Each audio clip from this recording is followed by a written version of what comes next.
And then finally, after all of those things, is then mira, which is argumentation. We have to stop arguing. Argumentation has no benefit in this deen, none. Imam Malik would leave when there was argument. If people start arguing, and somebody, I'll tell you, and I'm just starting to get, people have to realize, if somebody has studied the deen for several years and you have not, you cannot argue with that person, even if you disagree with them, because you do not have the requisite information to argue with that person.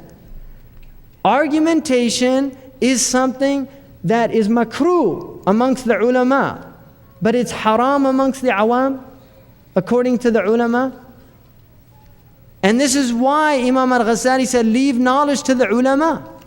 Leave knowledge to the ulama. That does not mean don't become a scholar. But what it means is if you're not an alim, don't start speaking about knowledge because you don't have it. And this is why Imam al-Bukhari says, Bab al-ilmi qabla al-qawli wal-amal, the book or the chapter of knowledge before speaking or doing anything.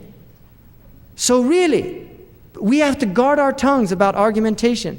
I mean, there's people argue all the time now. And this is why Imam Ali was asked, how do you know a man? He said, if he speaks, I know who he is instantly. And if he shuts up, I'll work it out in a day. Right?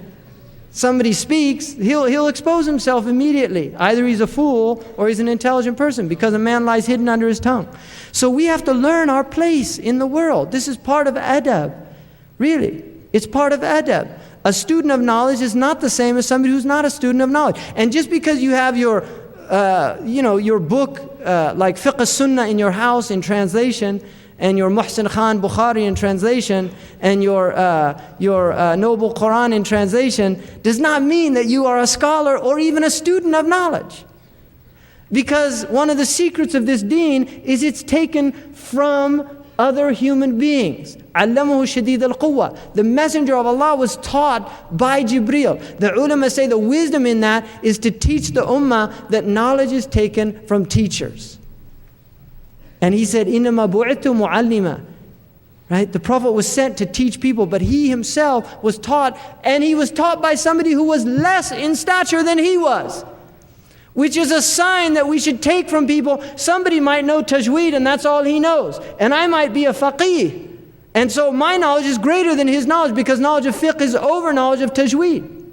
But I have to humble myself if I don't know tajweed and go to him and have him teach me tajweed. We have to be humble, and you cannot learn. One of the Salaf said, لا يتعلم إثنان مستكبر ومستحيا.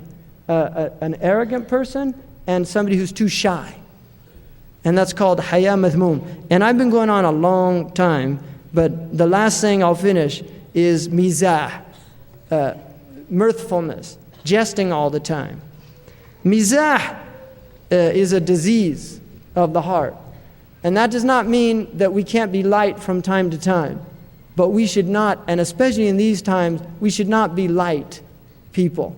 We have to be weighty people, because we've been given a great amana, a great weightiness.